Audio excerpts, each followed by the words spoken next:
Learn to be super successful. Subscribe to my channel, Meathead. Why do you think you like eating in that room better?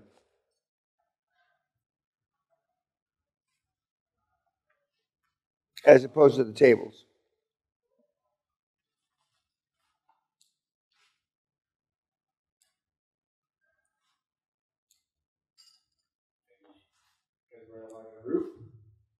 Who's saying that? Oh, sir, okay. Camaraderie, which is an overused word, but we used to tape. We don't do that anymore, but we have enough data. You love it in there. It's the whole, not the whole, but part of the fraternity system in American universities and colleges based on that kind of table. And having been to Oxford and other schools that don't really have fraternity systems, they eat on that kind of table.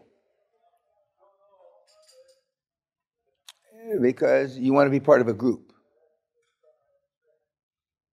And this system isn't that.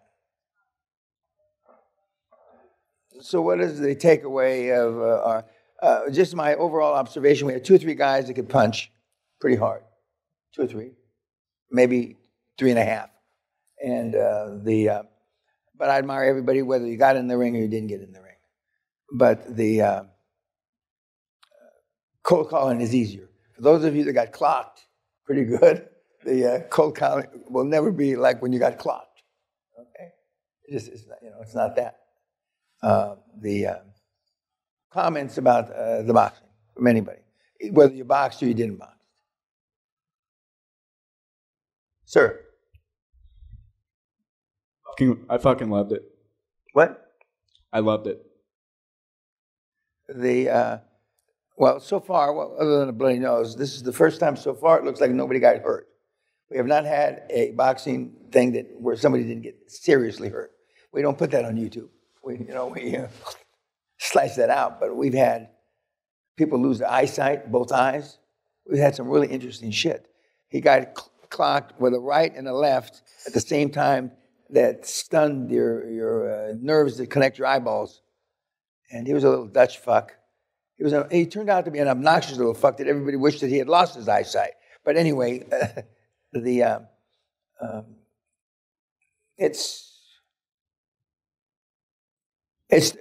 initially it was to show that nothing that you're going to do out there is going to be physically as taxing as this. It'll be emotionally 10 times this. You can recover from getting knocked on your ass a lot easier than somebody sealing the deal at the goal line.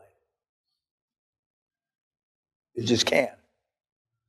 And you heard TK said that, he doesn't even like to talk about the deals that he lost because they're emotionally, damaging to him. But when you have a stronger self-worth, self-confidence, self-esteem, I lost the election in a landslide, and I went to work that afternoon. The worst part of me losing the election is my daughter was here. And my daughter, I could see she hurt for me losing. But I was back to work. It's like you work on a deal for 2 years, and it falls to shit, you're back to work. Now, that's what I'm hoping for you, and hope it's not a strategy. But you work on a deal for 2 years, and it collapses at the goal line. It'll be a devastating motherfucker. If that's your first deal. What else about the boxing?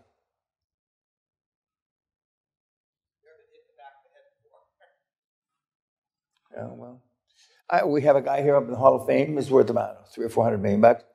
He's about 5 foot 6'7", weighs 125 pounds. He's from Fullerton. And one of the things on his bucket list, everybody understand what a bucket list is, things you want to do? Is he wants to be in a ballroom fight and be hit with a bar stool. Now, I've been in barroom fights, and I have been, and they don't collapse like in the movies because they're made out of balsa wood, And I say, Bill, that's you got to take that off your fucking list because it's likely you won't survive that. But it's obvious, not just to me, to the people that have been in some fights and done some boxing. It's obvious, you know. You don't have to be fucking Mike Tyson's old coach from when he was a teenager to see who has and who hasn't. And although we gauge it weight-wise, we don't gauge it experience-wise, because several of these, not just to me, it was obvious. One of the two guys was infinitely more experienced. Okay, so we had no lucky shots from an inexperienced person putting somebody experienced on their back. You know, we've had that too. We had a Vietnamese woman here maybe 8-10 years ago, and she was about 100 pounds. And we had nobody to box with her except a Vietnamese guy who was about 120 pounds. So I took the guy, and that's when I used to be the referee. We didn't have a professional referee. And I said, don't hurt her. So they get in there, and everybody smiles. First thing she does is she knocks him on his ass. So as he's getting up off the ground, he looks up at me. Yeah, don't hurt her. Then he beat the shit out of her. So we had to stop the fight. Even I, you know, Sally's over here. Why aren't you stopping it? You know, I stopped the fight because the guy was embarrassed. He had lost face, you know, and there were other Asian guys there, and you know, but it's a good exercise. It is. Now emails. I'm going to get emails from people to the website that are saying that we should have fought 5 3-minute rounds and all kinds of bullshit because they've never been in the ring. We've even had some suggestions that, we put a crowdfunding pot together that the last man standing, gets $300,000. Or, you know, some of you guys that are tougher might have enjoyed that. Last man standing, I get $350,000. Oh, fuck. Well, you know, if you had told me that, I would have practiced a little more. But it's a good exercise. It is. And I told my coach, who's the referee, that my wrists have just about healed. So after the summer, I'll start training with them again. But I hurt my hitting the heavy bag too hard. Anyway, it doesn't matter. But they're about healed up. It's taken a year though, and when you're older, it takes longer to heal. If I was 25, my fucking wrist would have healed in 6 months or 3 months, but it's taken more than a year. Any other comments about the boxing? But it is a great exercise. Yes, sir. You got to be prepared, otherwise you got. Well, the guys that practice, the guys get laser beam focused first, but that's preparation. Now, what we didn't hear Peter say is he took all the material home. It took him about a week to figure out, or a day to figure out he wanted health care. But he translated it all from English to Hungarian. He alphabetized it all, and he alphabetized and translated everything on the thumb drive you're going to get. And he's a smart guy, even though he sold cookies at the fucking mall at Christmas, and he only made $30,000 a year. And he joined the Porsche Club and this and that and the various other things. He took public speaking. He went to improv. He went to Toastmasters, and he participated. So he did a whole bunch of stuff. And he still got jerked around for a year and 7 months by his first deal. And I knew the first weekly report that the guy had probably sold it to somebody else, but he was just having it in practice. And the guy that sold the company and didn't tell Peter, he'd bring in his team to practice on Peter. So he wanted his team to have a learning experience, which is chicken shit at best. And at worst, it's even, I'm not sure what you call it. So you're going to find a lot of weirdos out there. But it only takes one, to make a deal. And right now in this market, you're a short millionaire off of one deal. We talk about the structure of the deals, et cetera, which you're way too concerned about them because they don't make any difference. You heard the Nazi, by his own admission, it's not like I'm calling him names behind his back, say that, speaking of overfinance, I don't know why it came up. I went to 3 different banks, asked for 150 more from each bank, thinking maybe he'd get one of them, but all 3 of them gave it to him. If you don't ask, you don't get. If you don't ask, you don't get. And but he also made the very pertinent comment: free cash will cover debt service even on the overfinance. You can overfinance now. This is an exaggeration. This is Trumpism. You can overfinance all day long times 3 if the debt service is covered by the free cash flow. You cannot overfinance if the debt service is not covered by the free cash flow. So you're talking, I think some of you are thinking, overfinance that we don't have enough cash flow for the debt service. That's not what they mean. But you have never asked for, if you are buying something at 2 times EBITDA, 2.5 times EBITDA, or you're buying something for €1 or $1, the amount of money that you can borrow is infinite as long as the debt service is covered by the cash flow. Does everybody understand that? So it's not what you're thinking. Well, I can borrow $10 million on a $500,000 asset. That's not what he's talking about. But it's still possible. But you're trained not to ask for. A good credit like me, I can borrow money at prime or LIBOR, or 1.1 over LIBOR or over prime. So, 10 basis points, or as they say in the industry, 10 bips over the commercial lending rate. Right now, most of our deals are getting funded at between 6 and 7.5% commercial loan. 6 or 7.5%. And that is your free cash flow, which is what we call EBITDA, times how many times. So when you have a debt credit covered twice, you have $1 million a year payments, and you have $2 million of free cash flow.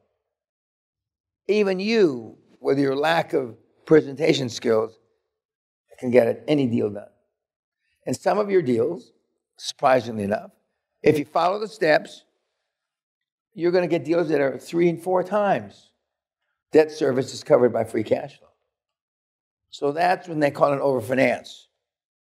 So and they will ask you, what are you going to use the proceeds of the fund for, or the loan? Use the proceeds. And generally speaking, you can always say, don't lie. You can always say, capital expenditures, this, that, and the other thing. And things that have vehicles, which I don't like vehicles and things, but you can always say, we're going to have new vehicles, we're going to do this, we're going to do that. General facelifting, the banks understand. But in the beginning, the bonuses won't be the main source of your income. But bonuses are not dividends, remember, because some of your board members, remember, are going to be not worthy of a cash bonus, because not all people are going to participate in deal by deal. The people that participate and make the deals happen are the people that get the cash bonuses. And let's say these front row guys are all on the board, and he really worked his ass off, so we give him a $75,000 bonus on the deal. He worked less hard, we give him a $30,000. He didn't work so hard, we give him a $5,000. We give him $15,000, and we give him $1,000. That's the message. The kid will even figure out, I only got $1,000 and he got $75,000. I have no future here. And they resign. And if it's the first deal or two, the company's not worth much, they give you your stock back. Anything else on the boxing? Who's my 5:30? 6? 6:30. Okay. It's only 5 after 5. So let's go back to our board. No other questions on anything? Let's go back to the board. Motivated seller. Where do we find him? You heard Simon say in Germany, when he added the 11,000 on the 20,000, it was 35,000 potentials at his end of the market for him to buy. 35,000. He will not cover that in his lifetime. the fact that I know of at least 6 or 7 QLA either mentees and or devotees that haven't been to the seminar that are in the marketplace that he's in. And during the seminar that he made that webinar, one of the kids was from Cologne, was going to enter into the market. That Simon's already in the market. His sister's in his market. His kid brother's in his market, and his older brother's in his market. One's in fucking Passau. One's in Heidelberg. One's in Cologne. One's in Leipzig, etc. There's plenty. So there will be no shortage of assets that you go to buy. There just won't be. I used Germany as an example because we saw Simon. So remember, our main ploy is going to be succession plan. Okay? You haven't heard Leanne Carlin yet, but she goes around. They acquire manufacturing companies. The manufacturing companies, and there's 2 ways to do it. People that are on the market and people that are off the market. The people that are off the market are infinitely easier to buy. There's no competition. There's no competition. She's a pretty lady, 40 years old. She knocks on the door, is the owner in?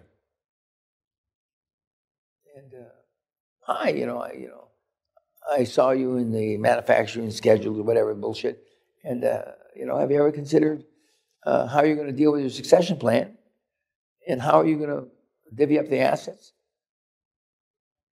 That's a roundabout way of saying, have you ever considered selling? And that's how they generate the questions, or the interest, I should say. And most of the successful people that are out there that are buying businesses are buying them by cold calling the businesses themselves. Now, I'm going to talk about government contracts tomorrow, because there's another way to skin this cat, and it's government contracts. You've already heard the old man talk about, and he didn't really function or focus on the fact he's buying the companies with the contracts. And if you didn't listen carefully, I fall asleep listening to his presentation, but if you didn't listen carefully, he's buying the companies that rolled up the contracts. And the key there, when you're in any government contract, if you get a government contract fresh from a county, a city, whatever, a country, you're getting the contract at the beginning. So the 3 years or the 5 years or the 7 years, you're beginning at day one. But when you're buying contracts from somebody else, or somebody else that's rolled up contracts, the trick is to buy them when they still have 2 or 2.5 years left. They'll try to sell you the contract when they have 6 months left. And they'll insure you on their mother's grave that I'm sure I'm going to be able to renew the contract, which is a lie. There is no assurance that you're going to be able to get the contract back again. But everybody uses the same line, because in their contract it says, because you have the contract, you're already on the contractor's list, you cannot be denied bidding. That's all it says. You cannot be denied bidding. Doesn't mean you're going to get the goddamn thing at all. But they use that to tell you that they're going to get the contract back. Now, I had $50 million in revenue my first year in business. I had 2 $20 million contracts and 1 $10 million contract. I bid on the first 2, and I didn't even bid on the $10 million. They gave it to me. And my banker, Texas Commerce Bank in those days, called our CFO and said, Charlie, you've got money coming in here. I thought you were out of that contract business. You're moving on to exploration. And so he told me in the government, because once you're on the approved list, it's not called an approved list. Once you're on that list, you're on that list. I had to take myself off the list. This is a long time ago. And the federal contract, federal government, whatever, always pay too much. Always. 100%. You can guarantee. My 2 favorite stories are one, we won a contract for toilet seats in the shuttle. There are no toilets in the shuttle. You piss and shit in a tube. I'm told by my former astronaut who's dead now, P.D. Conrad, that actually urinating and having that suction thing on your dick isn't such a bad feeling. I don't know that. I never experienced that. But he says it's not such a bad way to take a piss. Okay? He says the tube up your ass, for some people, that's not such a bad feeling either. I wasn't into the tube up my ass. But there are no toilet seats. My next best story is my mentee sold ashtrays to the shuttle. You can't fucking smoke. But they were trying to make me proud. And the next is Dogs of War, the guys that were using expired ammunition in the movie. It wasn't a Netflix movie. They're in jail. They sold expired ammunition to the federal government at 3 or 4 times the going price. Nobody checked to see when the ammunition does expire. And from the Korean War, it would expire during the Vietnam War. Or actually, it wasn't the Vietnam War, it was Gulf War I. But we're going to cover that in detail. But once you're on the government tit, you're on the government tit forever, and you will always, they always pay, don't always pay on time. So you want to find somebody that, and a lot of people, people are going to ask you, have I ever thought of my succession plan? Because there's thousands of people using this now, because it's free on YouTube. Yeah, and so your sales ability, you have to prove to them you're the real deal, as opposed to the other 500 calls they got. Some of you will do that easily. Some of you do that with great difficulty. Some of you will never be able to do it. Because there is competition now. There is competition. And since that program Succession came on, the goddamn TV 6-7 years ago, not just us that are trying to buy companies are using that. Have you thought of your succession plan? Nobody is confusing you with billions as being ruthless, cutthroat, financial warriors. And it's a numbers game. You call enough people. The average for the last couple of years has been 1,400 calls to do your first deal. 1,400. Okay. Some do it in 20, some do it in 3,000, but the average since February, March of 2020, when Corona hit, has been about 1,400 calls. 1,400. Andreas, although we don't look at that webinar now, it was 1,660 calls for him to make the first deal. And he started pre-Corona. But before you're looking for motivated sellers, you got to figure out what vertical. Let's say you're going to stay in healthcare. My recommendation is healthcare and assisted living lower tier. That and or home health and or death roll-up. When you have a crematorium, you can't get rid of it. You have to have an environmental test, which nobody can pass. Nobody. They are not giving land away for cemeteries anymore. Nowhere. And the actual funeral parlor is basically a shitty job. And, when the guy or the gal that comes to wait on you in a funeral parlor looks like a albino pervert. And they are. They're easy to buy. And they're easy to have seller finance because banks won't touch them. Because they're not going to get the new permits for the crematorium and they're not going to get the new permits for the cemetery. There's certain things. We have people rolling up mines. I told you about Anelli in Africa. But you find which industry, it's better if you can have some passion for it. But like I'm a transaction junkie. I love the one I'm with.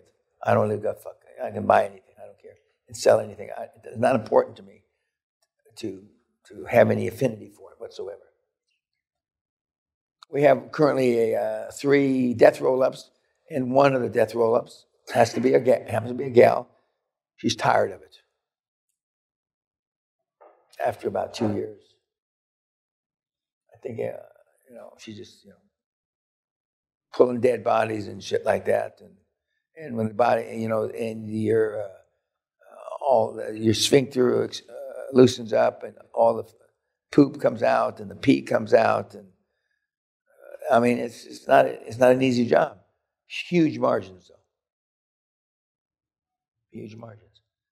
So generally speaking, I say healthcare. Although there's dialysis, as you just heard, Peter Rasty said he bought it for $1. Right now, the Fortune 50 companies, Fortune 500 companies, the Fortune 1000 companies that have been told earlier in the year, we want out of this business, we don't want to be in this business, are offloading assets. And most of them are uncalled upon. And, I read in the Wall Street Journal that you're getting out of manufacturing ball bearings. Where are you in the sales process? They'll tell you Goldman Sachs is trying to sell us. When does your contract expire with Goldman Sachs? October 31st. I'll be back to see you October 20th. And we go into detail about this. Right now, there's probably $500 billion in assets for sale that have to be cleaned off balance sheets by December 31.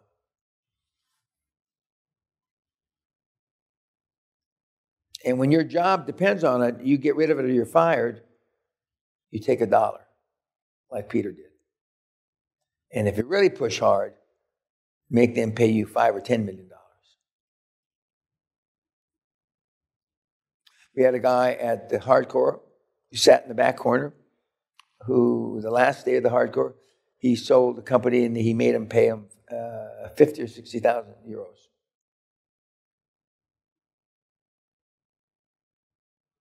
But you got to hold your nerve. Just like Jason Nagy's going to tell you, I think tomorrow or the next day, that he doesn't sign notes. He's never signed a note. And all the money he gets is non-recourse. And his mentee came to the seminar, who sat right to you, one of our Indian fellows sitting, because rightfully so, I don't know any billionaires that have created $1 billion for themselves that didn't come to the seminar.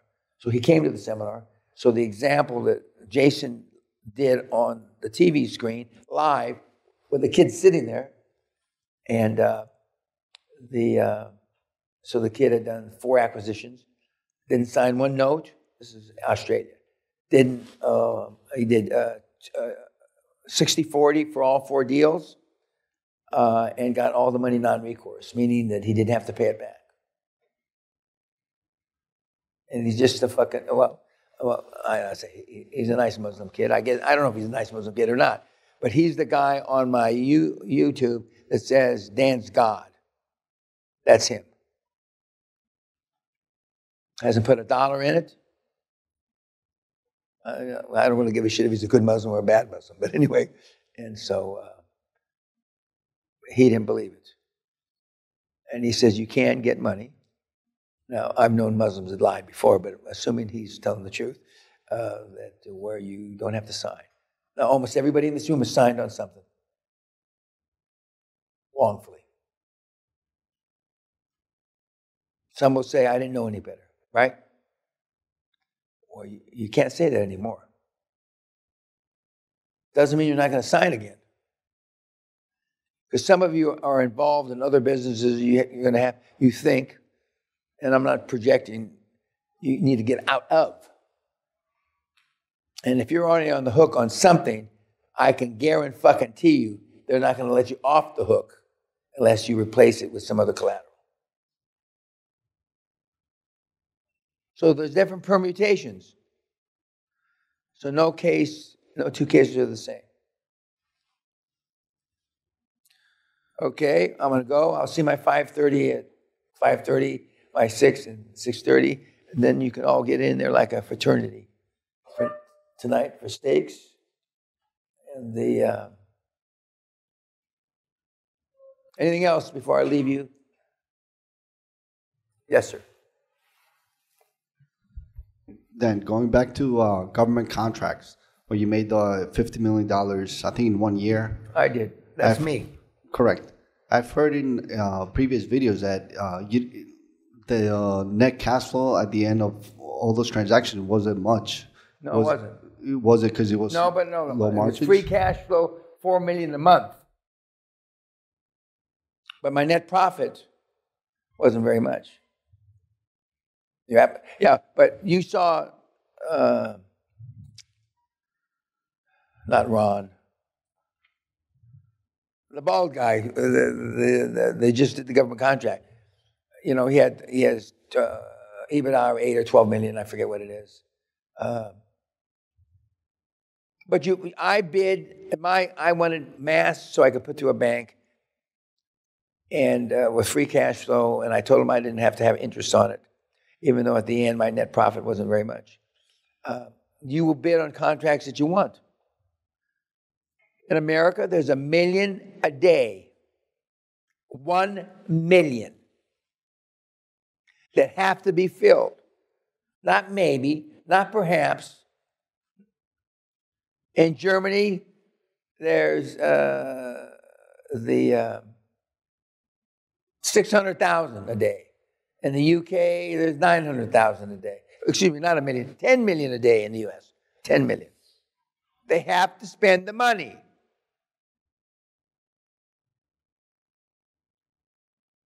And some of you have advantages. If you're a vet, if you're black, if you're this or you're that, well, we don't have any gals. Well, one-titted fucking black woman, she can just go with suitcases and wheelbarrows and pick up money. Literally. It's fucked up. And there's a set-aside system. 15% of all government contracts in the United States have to be done with minority people. 15% of the trillions. The big companies have set up minority subsidiaries. Boeing, Ford, etc. Some of you qualify, some of you don't. But Germany has it. The Netherlands has it. Australia has it. Canada has it. New Jersey has it. New York has it. Connecticut has it. Kansas has it. New Mexico has it. Why not you? Yep. What are the top industries? Could you speak up, please? What are the top industries that can benefit from government contracts? Well, if you jump in with both feet, the military industrial complex exists and is alive and well. War machines. And it's got to do with war. Aerospace is the biggest. The second biggest is healthcare. You got to take care of those soldier boys.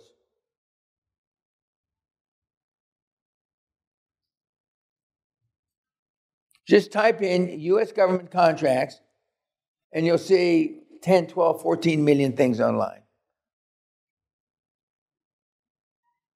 We had a black guy here named Maurice a few years ago, sat right back in the right-hand corner. He was making $6 million a month. He says it was boring. Cash to him. He said it was boring.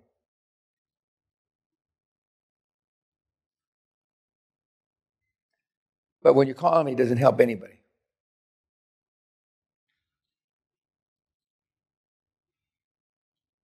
$6 million a month, that's boring. That's, how much that's? 60 to 72 million a year. It's boring. To the best of my knowledge, I may be wrong, he hasn't helped any brothers Since he came here, I believe he changed his name. Because you try to hunt him down like a dog. But he's eluded you so far.